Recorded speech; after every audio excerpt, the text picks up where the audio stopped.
Olá a todos! Hoje é terça-feira, 9 de setembro de 2025, e nossos amigos Pepe Escobar e Professor Marandi estão de volta conosco. Sejam bem-vindos de volta.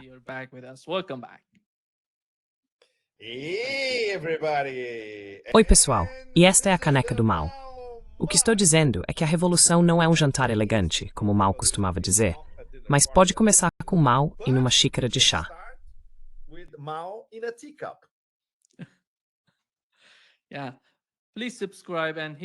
Sim, por favor, inscreva-se no canal e clique no botão de curtir para nos ajudar a alcançar mais pessoas. E vamos começar, Professor Marandi, com o que está acontecendo no caso do Catar. Israel atacou o Catar, bombardeou o país, e eles queriam matar o líder do Hamas no Catar. E sabemos que o sistema de defesa do Catar não fez nada.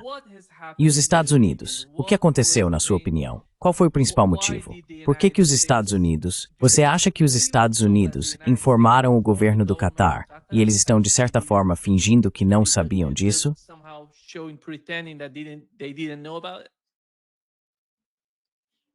Acho que o Pepe quer dizer algo. Conversei com alguns dos meus contatos americanos, e eles dizem que não. Eles não informaram Doha.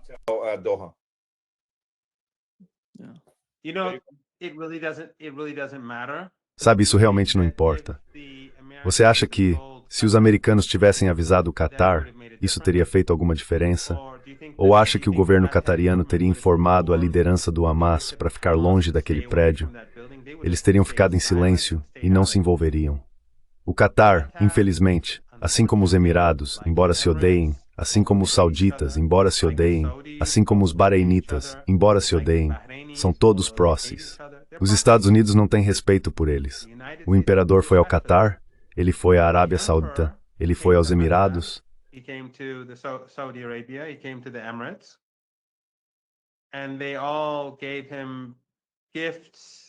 todos deram presentes a ele, e centenas de bilhões de dólares, se não trilhões, foram prometidos, independentemente de terem esse dinheiro ou não. Isso é uma questão completamente diferente. Os cataris deram a ele um avião de 400 milhões de dólares. E o que ele fez? Nada. Ser um proxy dos Estados Unidos não significa que você está seguro e protegido. Amanhã os israelenses poderiam bombardear Riad e eliminar Mohammed bin Salman. Eles poderiam eliminar a liderança do Catar. Eles poderiam eliminar Mohammed bin Zayed. E ninguém em Washington os impediria. E esses regimes desmoronariam porque são países de verdade. São ditaduras familiares, seus clãs.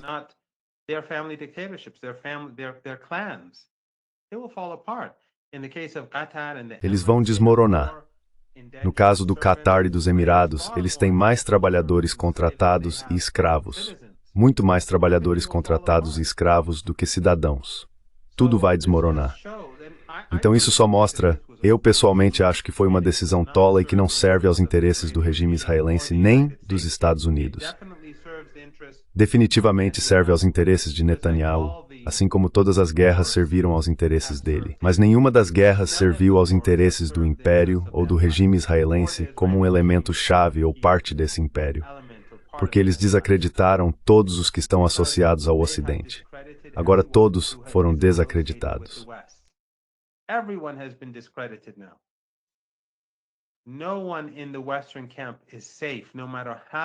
Ninguém no campo ocidental está seguro, não importa o quão obedientes sejam.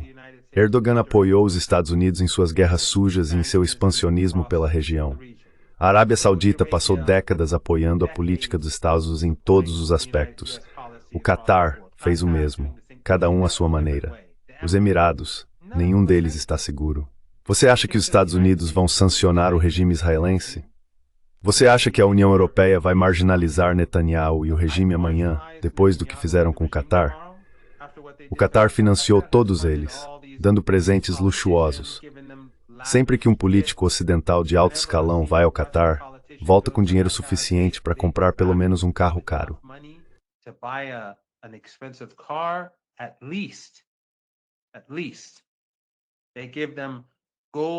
Pelo menos isso. Eles lhes dão relógios de pulso de ouro maciço. Eles compram todo mundo, tanto quanto podem, o máximo que conseguem. Mas para quê? Qual é a utilidade disso? Você pode ser bombardeado e ninguém fará nada a respeito. nenhum sistema de defesa aérea foi ativado. Mas o trágico é, alguém realmente acha que a base aérea de Al Udeid no Catar, que abriga o CENTCOM, a base avançada do CENTCOM, alguém acha que os cataris vão pedir para os americanos irem embora? Os americanos vão ser convidados a sair de algum lugar na região do Golfo Pérsico depois disso? Claro que não, porque esses são regimes fantoches. Eles não têm apoio popular.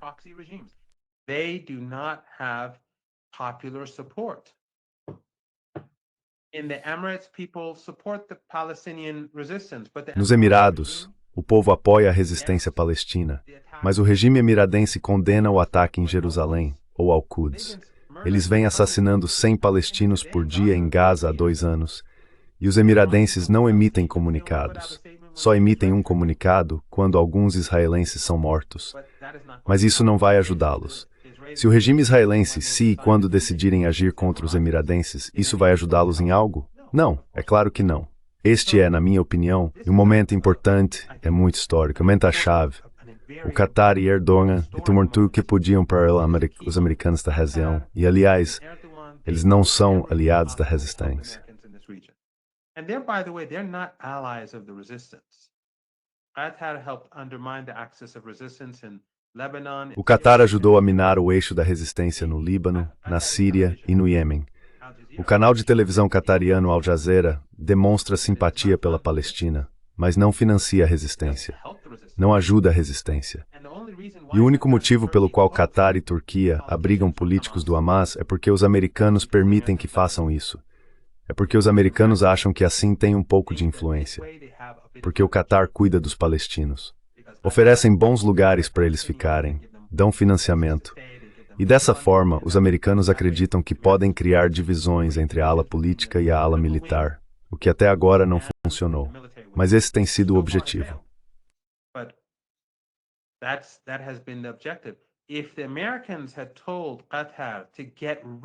Se os americanos tivessem dito ao Qatar para fechar os escritórios do Hamas em Doha, você acha que os cataris teriam dito não? Claro que não. O mesmo vale para Istambul. Lembre-se, quando Erdogan prendeu aquele pastor dizendo que ele estava envolvido no golpe, os americanos impuseram algumas sanções à Turquia, e ele cedeu. Erdogan cedeu. Mesmo tendo sido condenado pelos tribunais turcos na Turquia, Erdogan o entregou aos Estados Unidos. Você acha que, se os americanos disserem a Erdogan para fechar os escritórios do Hamas na Turquia, ele vai dizer não? Claro que não. Mas isso é uma lição aprendida para pessoas ao redor do mundo. But this is a lesson learned for people across the world. I'm not talking about the regimes themselves, but não estou falando sobre os regimes em si, mas sobre pessoas que recebem deles. E também pessoas comuns ao redor do mundo. Isso não te protege ser um agente dos Estados Unidos, um representante dos Estados Unidos, ou, se eu quiser ser mais gentil, digamos, um aliado dos Estados Unidos. Embora nenhum desses países seja realmente aliado dos Estados Unidos, todos são representantes. Então, na minha opinião, Netanyahu prejudicou gravemente os Estados Unidos. E isso teve um impacto no Irã, um impacto enorme. Os últimos 2 anos foram um processo de aprendizado para muitas pessoas no Irã, para os liberais e para a juventude. O Holocausto em Gaza, depois a guerra não provocada e ilegal, o ataque relâmpago que aconteceu enquanto o Irã estava negociando. E até mesmo liberais no Ocidente e os europeus que se opunham a Trump estavam todos apoiando essa agressão.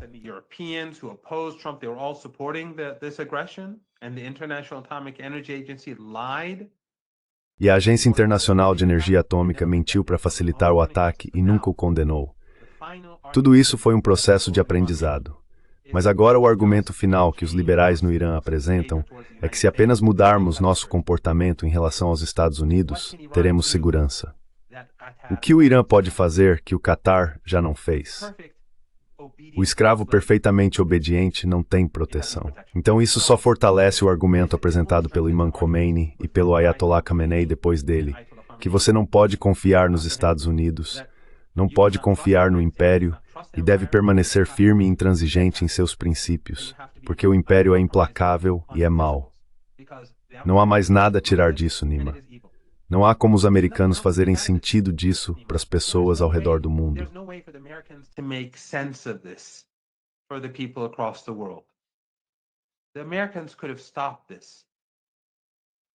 Os americanos poderiam ter impedido isso. Não há dúvida de que os americanos estavam envolvidos. A última proposta de cessar-fogo foi dada, na minha opinião, pelos americanos para que os israelenses pudessem realizar essa operação. E o regime do Catar, segundo a CNN, eu até tuitei sobre isso, minutos antes do ataque, a CNN havia dito que o Catar estava pressionando o Hamas para aceitar a proposta americana. Então, não estou dizendo que o Catar esteve envolvido no assassinato, mas eles fizeram parte desse processo para reunir essas pessoas. E então os americanos dariam sinal verde para o regime israelense atacar. É mais ou menos como o que aconteceu com o Irã. Claro, o Irã sabia que o regime israelense iria atacar. Eu mesmo soube disso por outras pessoas.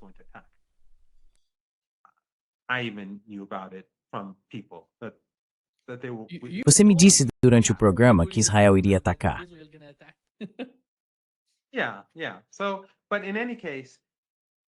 Sim, sim. Mas de qualquer forma, os iranianos sabiam. Os iranianos calcularam mal, no sentido de que não achavam que iriam atrás da liderança. Eles pensaram que iriam atacar bases e o programa nuclear, e não achavam que tentariam realizar uma operação de mudança de regime, como chamam no Ocidente. Mas de qualquer forma, os iranianos estavam negociando. Negociações indiretas estavam ocorrendo com os americanos enquanto eles conspiravam contra o Irã. E no caso do Catar, a mesma coisa. O Hamas estava conduzindo negociações de cessar-fogo quando foi atacado pelos israelenses com apoio americano. Não se pode negociar com os americanos. Não se pode negociar com o regime israelense, com certeza. Acho que isso foi um erro catastrófico e um erro de cálculo do regime israelense. Mas, novamente, isso serve aos interesses de Netanyahu e seus aliados fanáticos. Mas para Israel é, na minha opinião, catastrófico. Para os Estados Unidos, é definitivamente um erro catastrófico.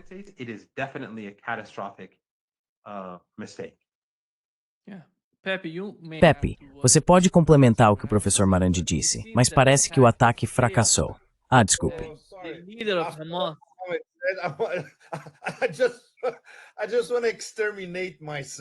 Eu só quero me exterminar depois de tudo isso. Isso é deprimente em um nível cósmico. Explicação brilhante. Não há nada a acrescentar. Ok, pergunta. Vou mudar completamente de assunto.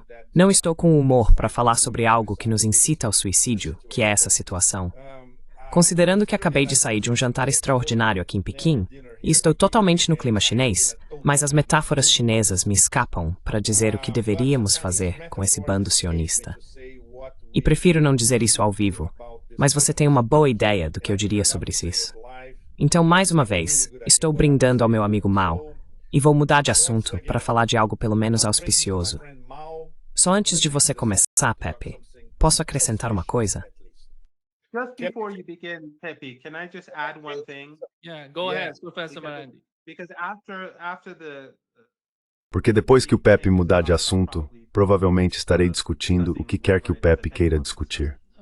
Na verdade, eu acho que, e preciso escolher bem as palavras, preciso montar bem as frases, eu realmente espero que ninguém tenha sido martirizado.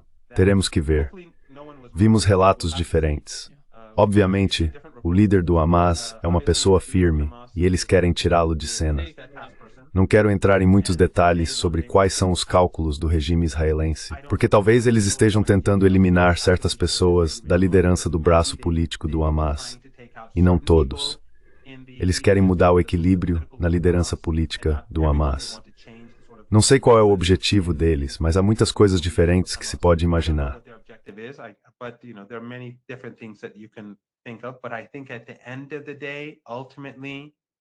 Mas eu acho que no fim das contas, isso fortalece a resistência. Isso fortalece o eixo da resistência, porque a lógica do eixo da resistência é clara como o dia para quem quer manter os olhos abertos, para quem quer ter os olhos abertos.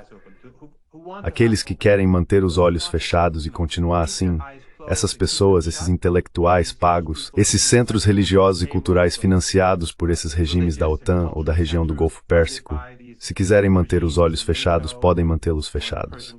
Mas para todos os outros, isso é um alerta. A guerra suja na Síria, vimos o que aconteceu. Vemos o regime no campo americano.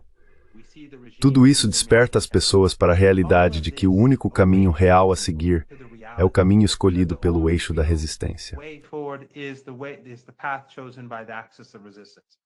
Everything else is nonsense. Everything else is Todo o resto é besteira. Todo o resto é falso. Todo o resto é apaziguamento. E todo o resto enfraquece a região e fortalece o sionismo e o império. E eu acho que ser um servo, um agente, um fantoche dos Estados Unidos, um fantoche perfeito, ainda assim ser tratado dessa forma é algo que abre os olhos de muita gente.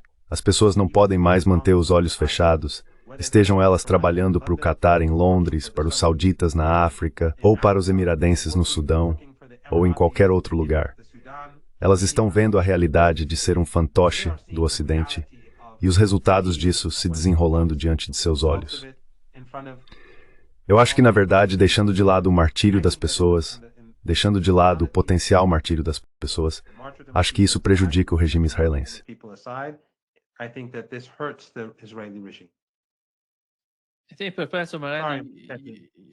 Acho que, professor Marandi, talvez você queira mencionar a diferença entre a forma como o sistema de defesa do Catar respondeu ao ataque de Israel em comparação ao que fez durante a guerra entre Irã e Israel.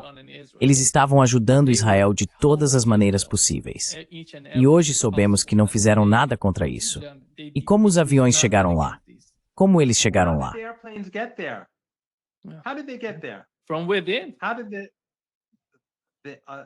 De dentro, como foi que todos os só pode ser uma de duas coisas.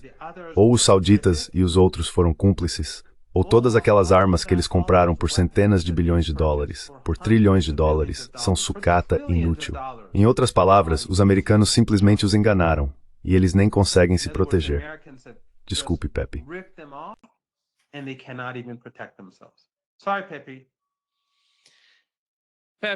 Pepe, vamos mudar o tom para facilitar o seu argumento.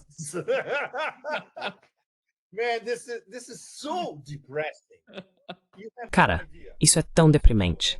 Vocês não têm ideia, nem vocês dois, nem nosso público. Sabe por que eu quero mudar de assunto? Porque quero falar de coisas que não sejam deprimentes. Exatamente o oposto. Certo. Então, mais uma vez, um brinde ao meu amigo Mao. E vamos voltar à semana passada. Sabe o que eu estive fazendo nesses últimos dias? Estive entre a Rússia e a China. Obviamente esse é o futuro. Então, saí da Otanlândia para ir a Tianjin, mas só tive algumas horas, porque meu voo de Pequim para Vladivostok, tive que voltar para o aeroporto para conseguir pegar o voo para Vladivostok. Então vi um pouco da cúpula da OCS, não muito, mas pelo menos senti o clima de Tianjin e da cúpula.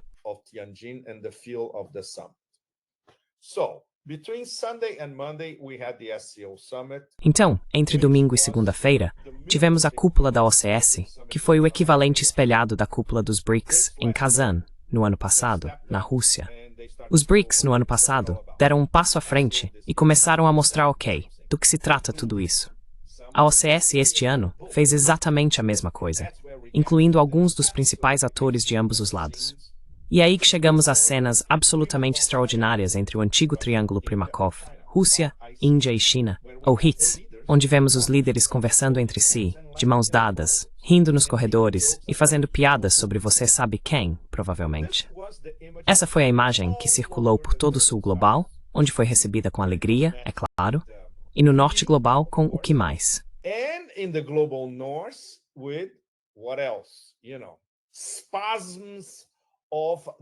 Você sabe, espasmos de desespero. Claro, por que o Rick está falando assim tão amigáveis uns com os outros? Então, isso foi só nos 2 primeiros dias. Ninguém sabia o que aconteceria no dia seguinte, que era ainda mais importante. Vladimir Putin chega a Pequim, vem aqui para Pequim, é recebido em Zhongnanhai, a residência oficial da presidência da China, antigo Palácio Imperial. Se você tem uma audiência em Zhongnanhai e uma conversa privada em Zhongnanhai, isso é o topo do topo do topo do topo. Nada é mais alto do que isso. Putin e Xi, na terça-feira, um dia após o fim da OCS em Tianjin, revisaram em detalhes a parceria estratégica entre Rússia e China. They reviewed the Russia-China strategic partnership in detail, and that was the preparation for the day after. E essa foi a preparação para o dia seguinte, quando tivemos novamente o desfile aqui. 80 anos desde a vitória contra a agressão japonesa e o capítulo asiático do nazifascismo. incluindo, é claro, algo que ninguém no Ocidente sabe: o número impressionante de vítimas chinesas, que pode chegar a 20 milhões. Ninguém no Ocidente, exceto alguns estudiosos, conhece isso em detalhes. E, claro, não foi uma exibição dos chineses. Foi basicamente uma superpotência autoconfiante pela primeira vez, mostrando que tem caso seja atacada. Ah, vocês querem nos atacar? Ok, venham. Estamos prontos. Okay. Bring it on. We are ready. This was the very polite, sophisticated message. Esta foi uma mensagem muito educada e sofisticada em um desfile coreografado à perfeição. Absolutamente impecável. Muito rico. Fui a uma exposição neste fim de semana sobre a cultura e a arte de Dunhuang, as cavernas de Mogao. Sabe, o refinamento que você vê em uma cultura capaz de organizar uma exposição sobre os primeiros séculos da Rota da Seda, de fato. Tanta finesse, tão profundo. Isso foi, de certa forma, replicado nesse desfile. Foi algo lindo de se ver, e não foi agressivo. Mesmo com todas aquelas armas letais sendo exibidas, não foi nada agressivo. Na verdade, terminou com o que eu diria ser até uma brincadeira infantil, lúdica, com caças desenhando um 80 no céu azul de Pequim naquele dia. In the blue skies over Beijing on that day, you know. So there was something absolutely Então isso foi algo absolutamente surpreendente de assistir. E eu estou aqui há 4 dias agora, então tive tempo de conversar com algumas pessoas em Pequim. As pessoas ficaram impressionadas. E ao mesmo tempo, algo que estávamos discutindo há poucos minutos, antes de eu me juntar a vocês no jantar, um dos estudiosos me disse: antes, éramos muito inseguros. Não tínhamos autoconfiança suficiente. Os chineses tinham uma espécie de complexo de inferioridade em relação ao Ocidente. Mas talvez estejamos começando a superar isso. Talvez estejamos chegando a um novo patamar. E o que aconteceu entre Tianjin e o desfile em Pequim em apenas 2 dias? Essa foi a parte auspiciosa do que eu estava tentando transmitir a vocês e espero que também a nossa audiência.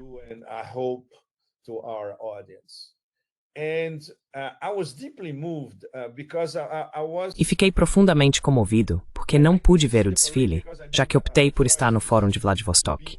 Acho que foi a decisão certa, porque o que vi em Vladivostok, depois de algumas horas em Tianjin, durante toda a semana, foi tão surpreendente quanto o que aconteceu em Tianjin e Pequim. Vi essencialmente a liderança russa totalmente comprometida não apenas com o desenvolvimento do Ártico e do Extremo Oriente, você sabe, toda a gigantesca região leste da Sibéria, mas agora eles estão criando um novo corredor logístico. Eles estão criando um corredor logístico para o Nordeste Asiático, o que os chineses apropriadamente definem como a Rota da Seda do Ártico. A denominação russa é Rota do Mar do Norte. A denominação chinesa é mais chamativa. The Chinese denomination is catchy, and it gives you the spirit and E isso te dá o espírito e o sonho embutidos em conquistar o Ártico, conquistar a Sibéria, finalmente transformando em um corredor de conectividade. E é o corredor de conectividade do século XXI, o corredor de conectividade do futuro. Então, as mesas redondas mais importantes em Vladivostok é um fórum excepcional. Só indo lá para entender, porque você vê todos que vivem a leste dos Urais representados, incluindo as populações nativas, as populações originárias. Você vê governadores provinciais, vê os chefes das grandes corporações que estão investindo na parte oriental da Rússia, que é gigantesca, 10 vezes maior que a Europa. It's gigantic, 10 times bigger than Europe. And you can talk to them and you can see them if they believe. E você pode conversar com eles e ver se eles acreditam nesse sonho, que é o equivalente russo ao que os chineses começaram a fazer em 1999 com a campanha Go West, que basicamente visava expandir o desenvolvimento para o Tibete e Xinjiang especialmente. Os russos estão fazendo o que os chineses fizeram de leste a oeste.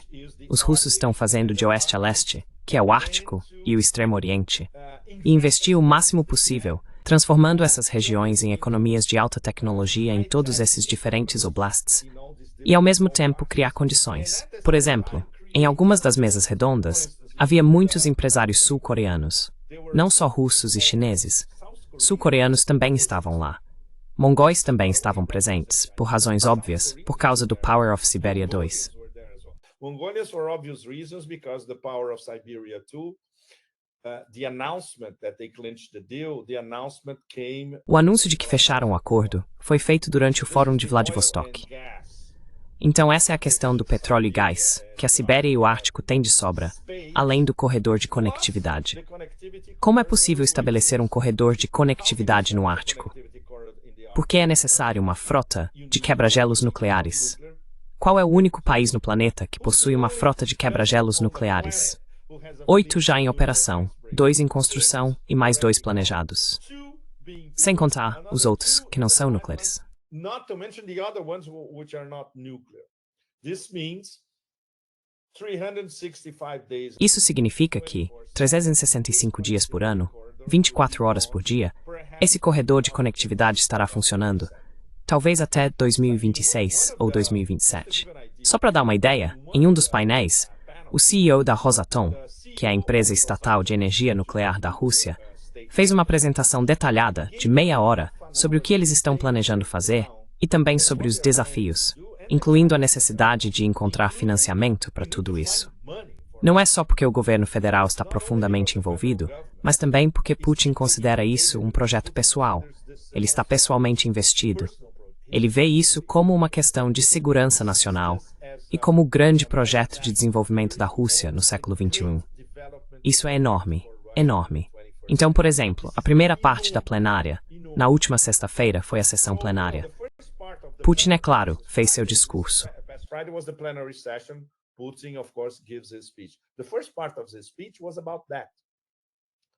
A primeira parte do discurso dele foi sobre isso. E então ele chega ao ponto principal. E o ponto principal é que ele tem essa formulação brilhante. O corredor transártico. O corredor transártico vai ser o canal de Suez do século XXI. E os russos estão na liderança. E os russos estão construindo isso. Claro, os chineses querem participar. Os sul-coreanos querem participar. Até mesmo os norte-coreanos também. Kim Jong-un e Putin também falaram sobre a Rota da Seda do Ártico quando se encontraram pessoalmente. Então esse é todo o jogo auspicioso, que contrasta diretamente com o que Mohammed explicou brilhantemente, que você sabe, nossa reação, não como analistas geopolíticos, mas como seres humanos, isso é mais do que deprimente.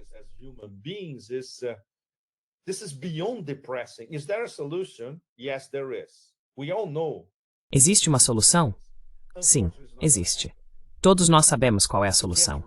Infelizmente, ela não vai acontecer. Eliminar esse culto da morte. A questão é, como o planeta vai se livrar do culto da morte? Não vai ser pela ONU.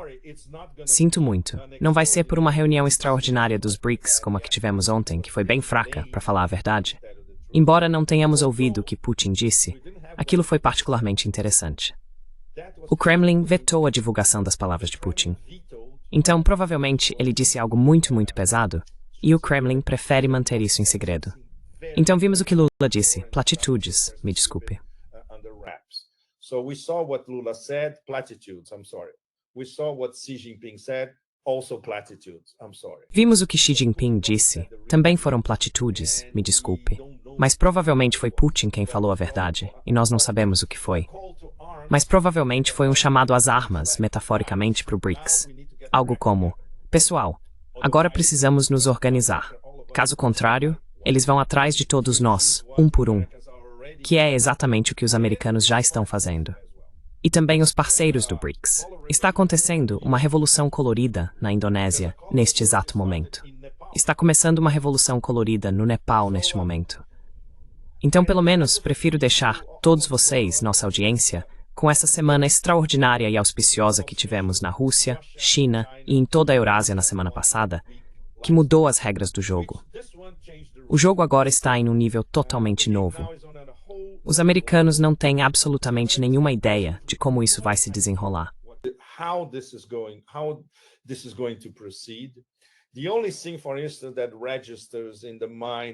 A única coisa, por exemplo, que passa pela cabeça do mestre de cerimônias do circo em Washington é: talvez possamos fazer muitos novos acordos com a Rússia, tentar conseguir novos acordos com a Rosatom ou até mesmo com a Rosneft.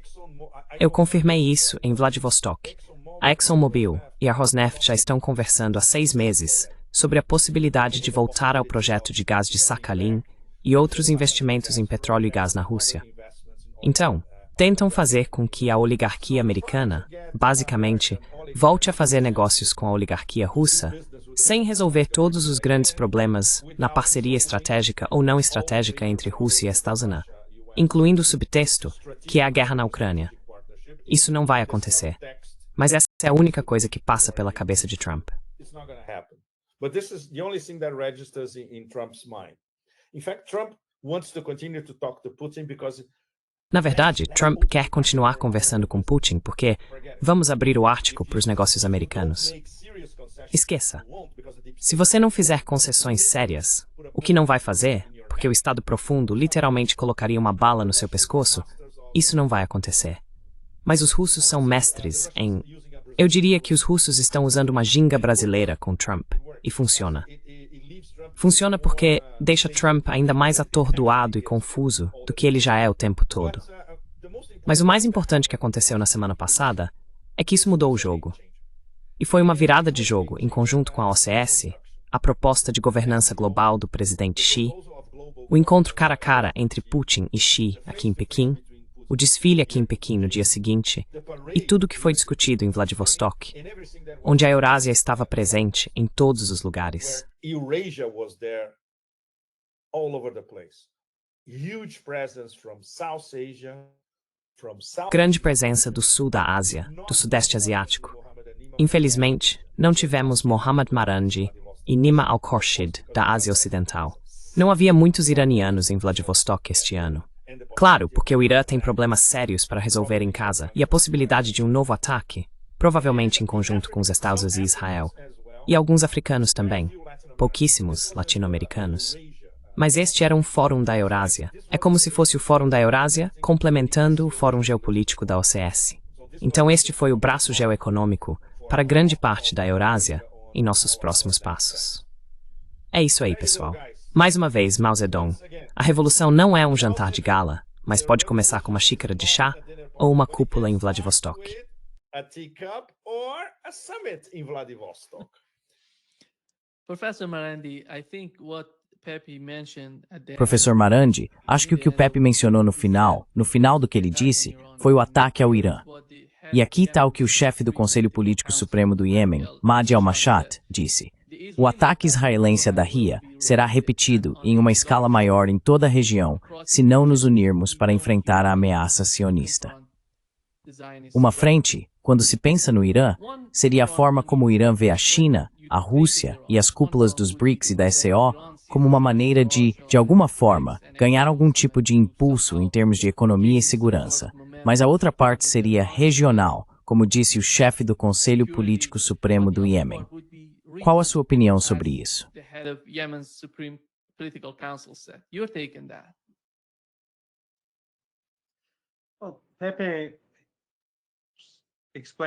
Bem, o Pepe explicou perfeitamente o que tem acontecido na última semana.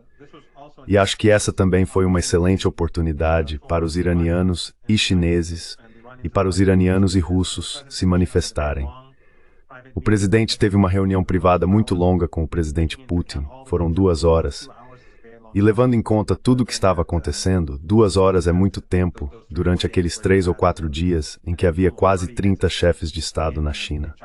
Além disso, os iranianos fecharam acordos muito bons com os chineses sobre cooperação econômica e investimento. Acho que os 2 países vão se aproximar ainda mais. Ironicamente, acredito que o que aconteceu no Catar fortalece ainda mais essa resposta, porque mostra mais uma vez que negociar com os Estados Unidos é inútil.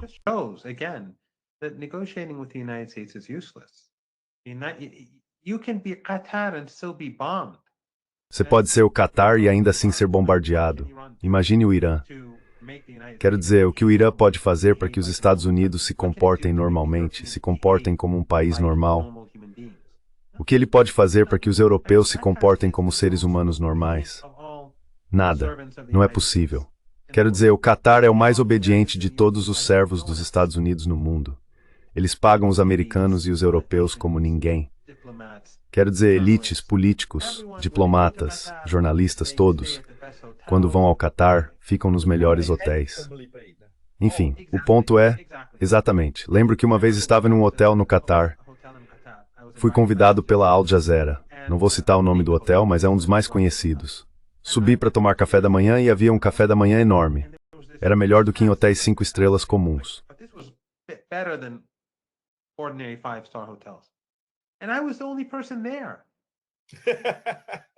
Eu era a única pessoa lá. Não havia mais ninguém. E havia cerca de 5 jovens, homens e mulheres, esperando por mim. Foi desconfortável. Eu queria comer algo, mas todos estavam esperando para ver o que poderiam fazer por mim. O que mais o Catar pode oferecer? E o Catar está seguindo em uma direção em que, no final das contas, quando a energia se esgotar, ou quando isso acontecer, será um deserto, porque eles não estão fazendo nada para torná-lo como Singapura.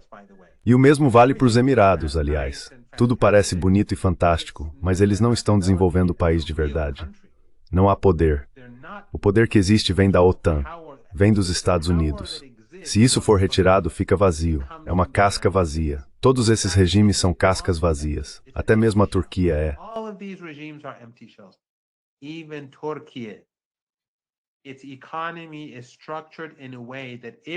A economia deles é estruturada de forma que, se os americanos cortarem o apoio, ela desaba. Eles não podem tolerar sanções. E estão atrelados ao Ocidente. A OCS oferece essa alternativa. E a OCS está se tornando como o BRICS, como todos sabemos agora. A OCS não foi inicialmente criada para se tornar. Você vê o BRICS se aproximando da OCS e a OCS se aproximando do BRICS. E isso eu acho é muito importante para os próximos meses e anos. Sabe, eu tenho uma experiência pessoal que considero relevante para a nossa discussão. Quando as negociações nucleares estavam acontecendo entre o Irã e o P5+1, ou o P4+1 com os americanos nos bastidores, em Viena, durante o governo do presidente Raisi, eu disse que no meio das negociações, a guerra na Ucrânia começou.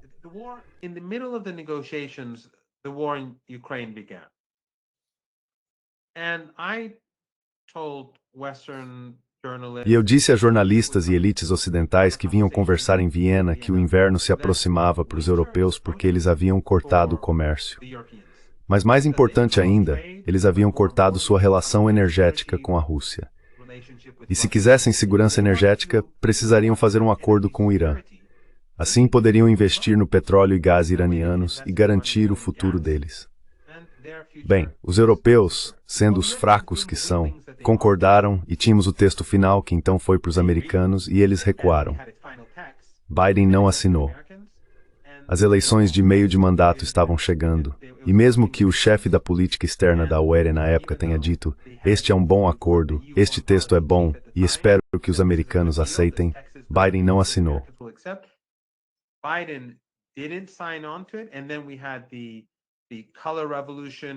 E então tivemos a Revolução Colorida no Irã, ou a tentativa de uma Revolução Colorida.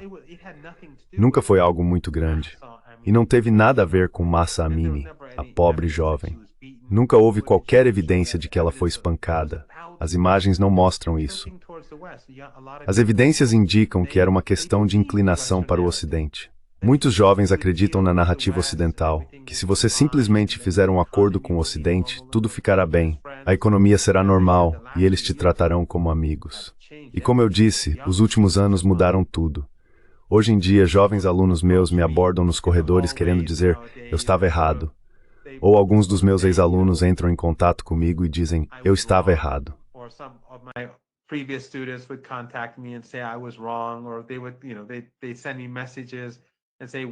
Ou então eles me enviavam mensagens dizendo, nós estávamos enganados e você estava certo. Tudo mudou como resultado dos acontecimentos dos últimos 2 anos e a mentalidade de muitas pessoas mudou.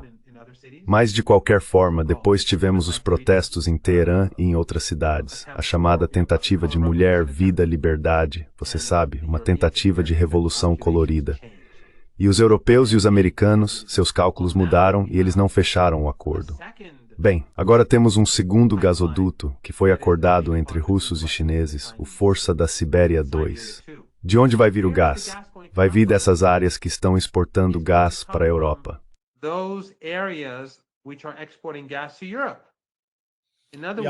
Em outras palavras, da península de Yamal, era para abastecer os Nord Streams, e agora vai abastecer a China.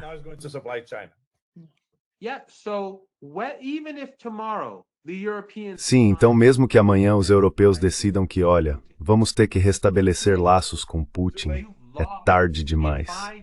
Vocês perderam. Em 5 anos, em 2030, se tudo correr como planejado, esses suprimentos já estarão comprometidos com a China. Então agora os europeus já estão enfrentando uma crise energética. Vemos a desindustrialização da Alemanha e do norte da Europa, e isso vai continuar. Eles estão atrelados aos Estados Unidos e vão ter que receber gás americano muito caro, graças ao presidente americano truculento. Mas em 5 anos vai estar pior do que agora. Então a Europa assinou sua própria sentença de morte, destruiu sua economia, e poderia ter feito aquele acordo com o Irã. Se tivessem feito esse acordo, imagine como as coisas estariam agora. Teriam investido no gás do Irã, no Bortungen maior reserva de gás, borsas. Teriam investido no petróleo reis, e território do foi absurdo. And they would have escaped this crisis. But they burnt their bridges with the Russians. They burnt their bridges. Mas eles queimaram suas pontes com os russos, queimaram suas pontes com os iranianos, queimaram suas pontes com os chineses. E assim o destino da Europa está selado. Ela não tem futuro.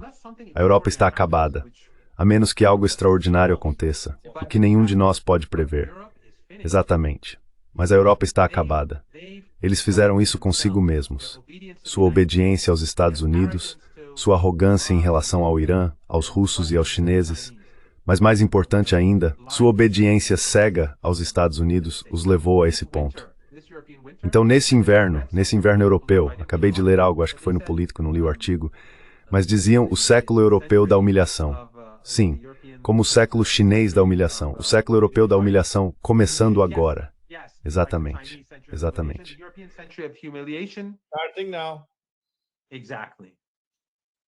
Yeah. Pepe, I think what Professor Marandi Sim, said about Pepe, Europe acho que o que o and professor Marandi disse sobre a Europa, e soubemos que o representante europeu foi a Washington conversar com Donald Trump e sua administração sobre aumentar a pressão sobre a Rússia. E tivemos o Blinken sugerindo à Índia, se vocês querem se aproximar dos Estados Unidos, estou falando do setor comercial dos Estados Unidos, ele disse que talvez vocês devessem sair dos BRICS. You're unbelievable. No, Suggestion. three conditions. There were three conditions. Yeah. Yeah, strength. Havia 3 condições. Fortalecer o dólar também era uma delas. É impressionante a arrogância dessas pessoas. Yeah. Desculpe, sim, deveríamos parar de dar atenção a esses idiotas. Vamos lá, essas pessoas não conseguiriam nem administrar uma barraca de cachorro-quente. Sabe, eles se passam por autoridades governamentais e tudo mais. É ridículo. Mas os europeus? Não, ninguém na Europa presta atenção neles, exceto a parte doutrinada, sabe, especialmente os britânicos, os alemães e os franceses. Por exemplo, os italianos, eles não ligam mais para eles. Mas os italianos têm esse lado anárquico. E claro, eles sabem viver. Eles cuidam de suas vidas e melhoram suas vidas e não se importam com o governo, qualquer forma de governo, ou políticos nesse caso. Any form of government or politicians for that matter. But I would say the serial. Mas eu diria que o suicídio em série da Europa agora está virando um desenho animado. Eles estão se tornando uma paródia do próprio desastre, de fato. E é um dia atrás do outro. Sempre que um desses idiotas abre a boca, é sempre a mesma coisa. Aquele tal de Stoltenberg, que se passa por secretário-geral da OTAN, um dos holandeses mais estúpidos da história. E posso dizer isso porque a família do meu pai é holandesa, então eu conheço um pouco esse povo. O que ele disse outro dia foi algo tão absurdo. E claro, eles distorcem tudo. Tipo, merda, aquela mulher estoniana completamente maluca. Oh shit, the Estonian batshit crazy woman. I thought maybe you. Achei que talvez você quisesse sobre a Finlândia ter vencido a Segunda Guerra Mundial ou algo assim. Não, o que ele disse foi ainda pior. No, that was even worse. This came from a Finnish guy. Isso veio de um finlandês, na verdade. Algo mais ou menos assim. Então, sabe, por que prestar atenção em todo esse Trump? Pelo menos o Trump tem isso. Trump, at least Trump has this comic. A China não é boa nas ciências sociais. Yeah. Einstein. Kaja Kallas said that. The Estonian batshit crazy, né? A loucura absurda da Estônia. A China não é boa em ciências sociais. Se você levar essa imbecil para a Universidade Fudan, em Xangai, por exemplo, ela não conseguiria nem limpar o chão da Universidade Fudan, que, como Mohammed sabe, é uma das melhores universidades da China em ciências sociais, aliás. Então, sabe, é uma perda de tempo para todo mundo, na verdade. Os europeus não ligam. Tipo, eu passei um tempo na França antes de voltar para a Rússia e para a Ásia. E eu adoro conversar com pessoas comuns, pessoas normais que não acompanham política, pescadores na Bretanha, esse tipo de coisa, fazendeiros na Normandia e tudo mais. E eles diziam, olha, a gente não tá nem aí para essas pessoas. We don't give up about these people. And they don't represent us. E eles não nos representam. Em primeiro lugar, eles odeiam a França como nação-estado. Eles odeiam a cultura francesa. Eles não nos representam. Eles apenas seguem cegamente as ordens de Bruxelas. E querem nos roubar completamente, em termos de impostos, em termos de destruir o que resta do estado de bem-estar social, que é exatamente uma das razões pelas quais o último governo francês acabou de colapsar 1 ou 2 dias atrás. E o FMI pode visitá-los em breve. Pode apostar exatamente. É tão surpreendente quando você compara a depravação moral, a decadência moral, a decadência intelectual da Europa. E então você pega um avião e chega aqui em Pequim e vê, uau, uma superpotência renovada e autoconfiante. Mas é além disso, eu ainda não consegui processar. Beyond I haven't been able to process it, I arrived from Europe a little over a week ago and I'm still startled. Cheguei da Europa há pouco mais de uma semana e ainda estou surpreso ao fazer as comparações. Seu cérebro fica de cabeça para baixo. Por exemplo, havia o quê? 3 ou 4. Não havia europeus em Vladivostok. 0. Nada. Sem falar na mídia deles. Não me lembro de ter visto nenhuma mídia europeia em Vladivostok. Então o futuro está sendo forjado na Eurásia, no leste asiático, e eles estão completamente alheios a isso. É como se tivessem se resignado a perder a corrida e se tornarem irrelevantes no século XXI. Eles não têm nada a oferecer. Na verdade, não têm nada a oferecer ao planeta. Não só não têm nada a oferecer aos próprios cidadãos nos estados-nação da UE, você consegue imaginar o que eles têm a oferecer ao resto do planeta? Can you imagine to the rest of the planet? And that leaves us what? The Estonian batshit crazy. E isso nos deixa com o quê? A estoniana, completamente maluca, abrindo a boca e envergonhando 450 milhões de eleitores europeus toda vez que fala. Uau! E outra coisa na China. As conversas que tive nesses 3 ou 4 dias aqui com alguns dos principais intelectuais, a inteligência chinesa, eles ainda são muito modestos. Não se gabam de nada. Nem mesmo do fato de que agora são essencialmente os líderes do século XXI. Ponto final. Tanto geopoliticamente, quanto geoeconomicamente. Mas sabe, é sempre não. Precisamos melhorar. Não somos fortes o suficiente. Agora temos que explicar para a maior parte da nossa população por que a liderança está se sentindo autoconfiante. Que a China precisa ser mais assertiva nas relações internacionais. E por aí vai. More assertive in international relations and all that. They don't brag about anything. It's quite impressive. And these are Eles não se gabam de nada. É bastante impressionante. E essas são pessoas muito, muito bem educadas. Pessoas que viajaram bastante. Eles conhecem o Ocidente também. Então esse senso de humildade, e sabe, é fascinante. E você compara, mais uma vez, com o que o Mohammed estava dizendo há pouco tempo. A arrogância somada à ignorância das chamadas elites políticas do Ocidente. Mas, no caso dos Estados Unidos, está atingindo níveis intergalácticos. Quando você tem o imbecil que inventou a guerra tarifária, dizendo abertamente que Rússia, China e Índia são sugadores de sangue, como você pode responder a isso? É o auge da imbecilidade em um funcionário relativamente importante do governo. in a relatively important government official. Sim, não é tão estranho. Esse tipo de comportamento que você mencionou, Pepe, não é tão estranho para os iranianos. Acredito que isso acontece porque a humildade faz parte da cultura dos países orientais, não é, professor Marandi?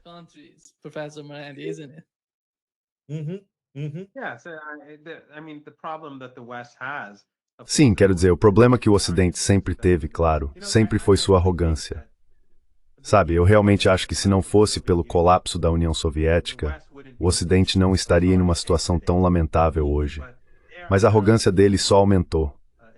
piorou nos anos 1990. E eles realmente achavam que aquele era o fim da história, mesmo quando Fukuyama recuou.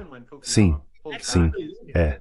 E mesmo quando Fukuyama meio que recuou dessa ideia, essa era a percepção geral.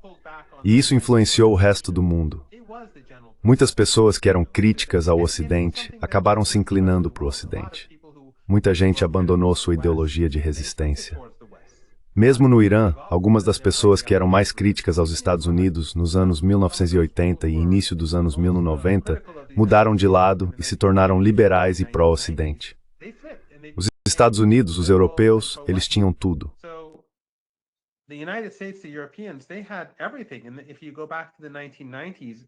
E se você voltar para os anos 1990, é como um mundo completamente diferente do que estamos vendo hoje.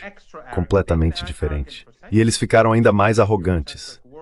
Eles têm sido arrogantes há séculos. Era um mundo eurocêntrico. Você pode ler os trabalhos orientalistas deles, seja sobre a Rússia, nossa região, ou o que eles chamavam de Extremo Oriente. Até os termos Extremo Oriente, Oriente Médio, Oriente Próximo, são todos eurocêntricos. É a linguagem do império, mas de qualquer forma, a arrogância deles sempre esteve lá. Mas agora a arrogância está baseada no vazio. É uma casca vazia. Quero dizer, o Pepe já esteve na China. Ele diz o quanto Pequim é impressionante. Pequim é a cidade grande menos impressionante da China que já visitei. Então, se Pequim é impressionante, quero dizer, estive em Tianjin algumas semanas atrás pela primeira vez. Nunca tinha estado lá antes. Muito impressionante.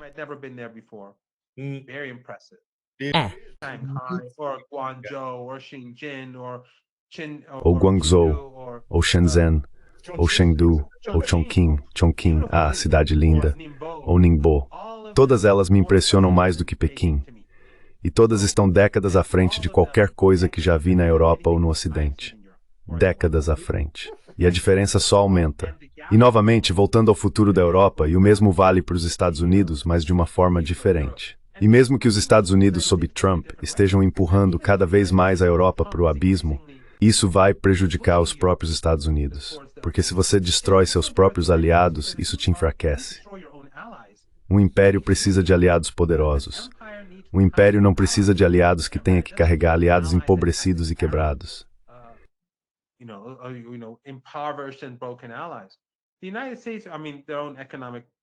Os Estados Unidos, quero dizer, as próprias crises econômicas internas deles vão atingi-los em breve. Quero dizer, isso já está acontecendo, mas vai piorar nos Estados Unidos, não há dúvida quanto a isso. Isso é algo sobre o qual o Pepe vem falando e outros como Alastair Crooke também vêm comentando há anos. Os Estados Unidos estão em declínio, e esse declínio vai se aprofundar. Mas mesmo que você deixe isso de lado, o declínio da Europa é em si o declínio do império, é o declínio dos Estados Unidos. Porque, como eu disse, o império precisa de aliados poderosos. Então, a China está muito à frente da Europa, mas eles a menosprezam. Sabe, esses chineses, eles não são bons em ciências sociais, os russos não são bons.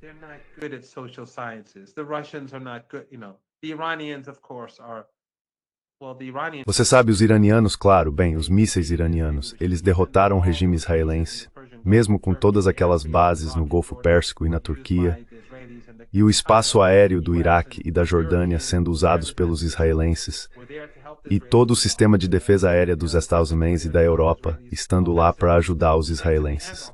As armas deles estavam lá para ajudar os israelenses, tanto na defesa quanto no ataque. O regime israelense perdeu. Eles perderam para jovens engenheiros iranianos.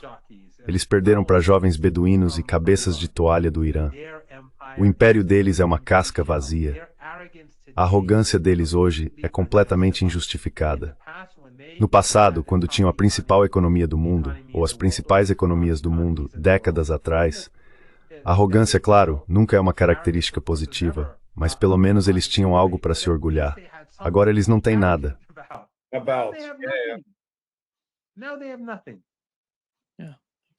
Sim, exatamente. Muito obrigado, professor Marandi Pepe. Foi um grande prazer. As duas pessoas mais legais de todas. E o melhor brasileiro também. Não, não, não, não, não. Eu me apego à minha dúvida vencedora. Falamos amanhã. O que também, se as pessoas, um dos pontos-chave de todo o desfile foi o discurso do presidente Xi, sim. E ele falou sobre sim. E eu acho que quando ele menciona Mao, isso é algo que as pessoas precisam analisar mais de perto.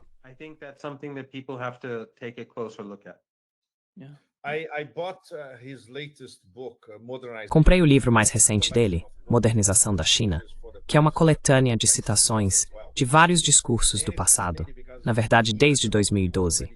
E é fascinante, porque anos atrás ele já falava sobre governança global. Isso não surgiu apenas nesses últimos 2 ou 3 anos.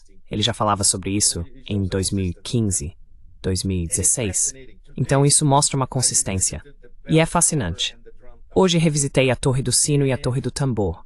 E é fascinante. Totalmente chinês. Eles descrevem desde a dinastia Yuan até a Ming e depois a Qing. Arquitetura como música. E também fazem um paralelo com boa governança. E então, obviamente, pensei, ok, vou tentar escrever uma coluna tentando ligar arquitetura, música, dinastias imperiais na China, governança global, e o que aconteceu na semana passada aqui em Pequim.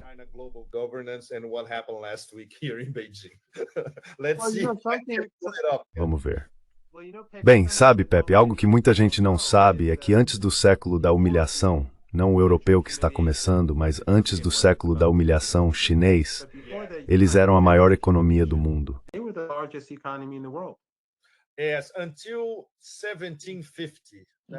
Sim, até mais ou menos 1750 ou 1760. Então esse predomínio do Ocidente durou 250 anos. Não é muito, nunca foram 500 anos.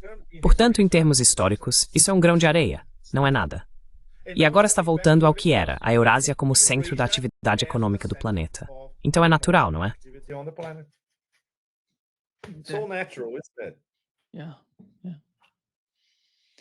Sim, muito obrigado vocês dois. Obrigado, pessoal. Vocês são demais. Não tanto quanto o Mao, mas vocês são demais. Valeu. Tchau, tchau.